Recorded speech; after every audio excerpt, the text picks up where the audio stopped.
Differential equation का आपका पहला टॉपिक है linear differential equation of nth order with constant coefficient. ये डिफरेंशियल इक्वेशन इस तरह से इसकी फॉर्म है a0 dn y over dxn plus a1 dn -1 y over dxn -1 plus a2 dn -2 y over dxn -2 and so on. Last में लिखा है an y is equal to qx। यहां पर a0 a1 a2 an ये जो आ रहे हैं ये सब कांस्टेंट्स है, जैसा कि इसमें लिखा है विद कांस्टेंट कोएफिशिएंट्स। तो ये सारे कोएफिशिएंट कैसे हैं? ये सब कांस्टेंट्स हैं। qx जो राइट साइड में फंक्शन आ रहा है ये x का फंक्शन होगा, इंडिपेंडेंट वेरिएबल x का फंक्शन होगा, और या फिर इसकी वैल्यू कांस्टेंट हो सकती है, जैसे 0 भी हो सकता है, 1 2 3 कुछ भी हो सकता है। साथ ही साथ a0 जो है वो 0 नहीं होना चाहिए। क्यों नहीं होना चाहिए? क्योंकि अगर a0 0 हुआ तो फिर ये जो डिफरेंशियल इक्वेशन है इसका ऑर्डर n नहीं रह जाएगा, nth ऑर्डर की नहीं रहेगा, इसलिए a0 की वैल्यू 0 नहीं होनी चाहिए। अब इस इक्वेशन को हमने इक्वेशन 1 मान लिया है। अब इस इक्वेशन को हम रीराइट कर रहे हैं शॉर्ट फॉर्म में। कैसे लिखा हमने? ये आप जानते हैं कि जो d/dx है इसको आप as a differential operator write down करते हो कैपिटल D सिंबॉलिक फॉर्म। तो इसको हम एज अ कैपिटल D के फॉर्म में अपने डिफरेंशियल ऑपरेटर फॉर्म में लिखा। तो जैसे ये nth ऑर्डर का डेरिवेटिव है तो ये हो जाएगा d की पावर n।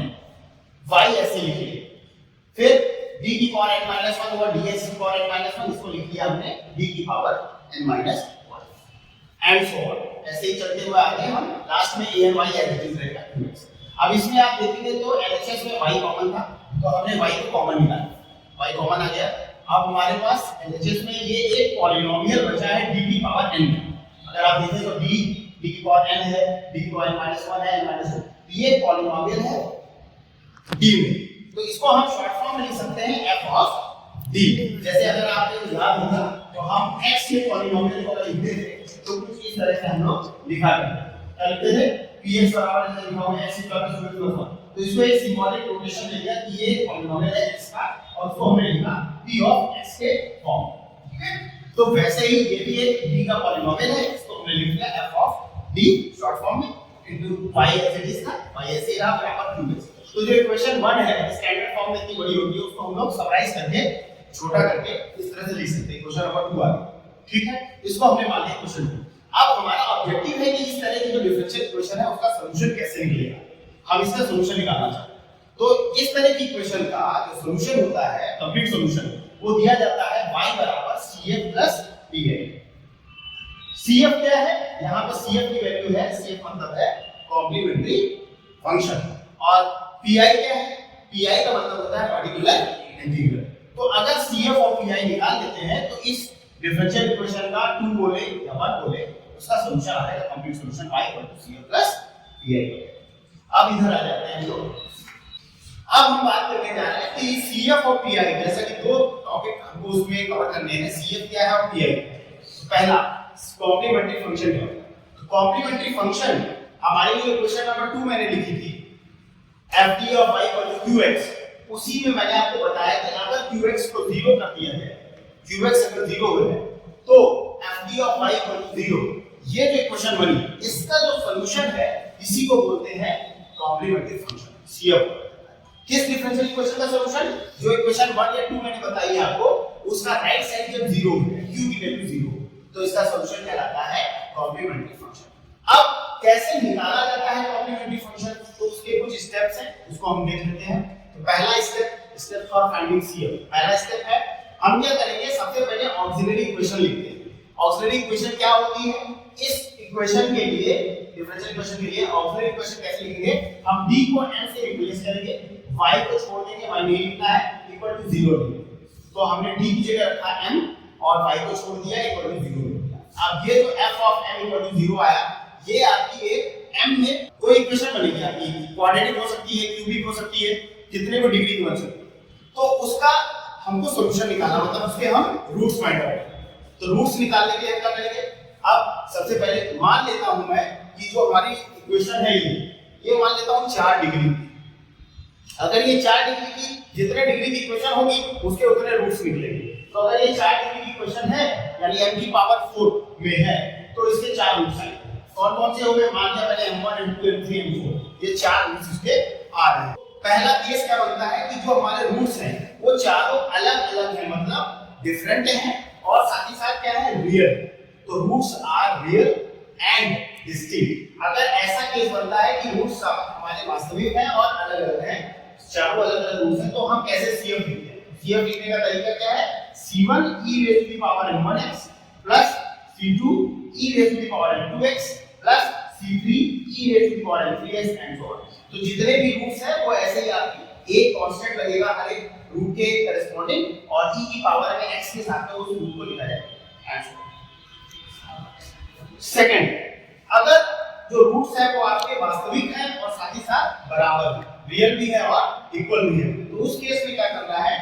मान लिया मैंने m1 बराबर m2 बराबर m3 बराबर m4 चारों रूट हमारे बराबर हैं। जैसे मान लो 2 आ गया, 2,2,2,2 चार बार 2 आ गया, तो मान लिया m के बराबर है 2 के बराबर है, तो उस केस में कैसे लिखोगे? सॉल्यूशन जो CF के लिए लिखोगे तो वो लिखोगे आप C1 प्लस x C2, एक बार x से मल्टीप्लाई हो जाएगा, अगले कांस्टेंट में एक और x आ जाएगा x स्क्वायर C3 प्लस अगले कांस्टेंट में एक और x से मल्टीप्लाई करोगे x cube C4।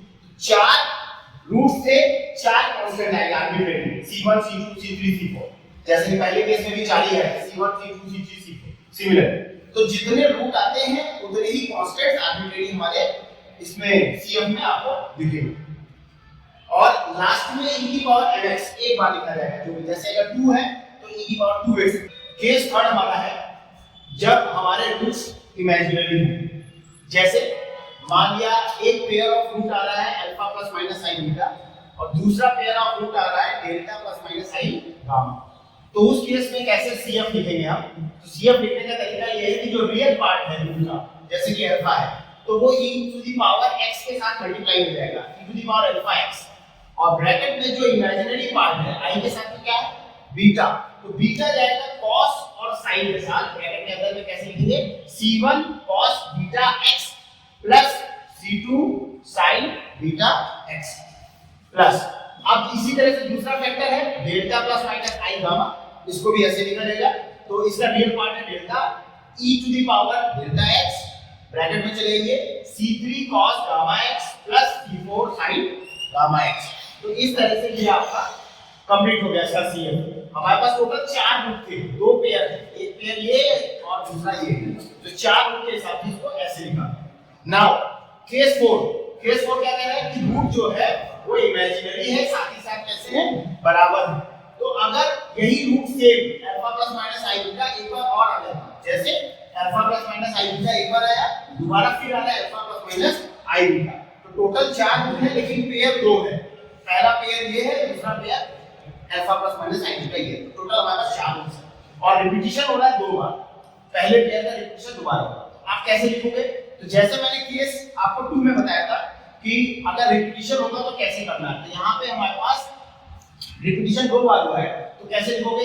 Alpha real part है e to the power alpha x, वैसे लिखेंगे आप। उसके बाद c1 रिपीटिशन 2 बार हुआ, तो कैसे लिखेंगे? c1 प्लस xc2, दो कांस्टेंट आएंगे c1 plus xc2 into cos beta x, ये ऐसे लिखा है cos beta x plus c3 plus xc4 into जैसे ऊपर लिख रहे थे sin बीटा x, को ऐसे लिखेंगे। तो टोटल 4 रूट है तो 4 constant c1 c2 c3 c4, ऊपर वाले में भी 4 कांस्टेंट आते हैं c1 c2 c3 c4, वहां रूट्स डिफरेंट।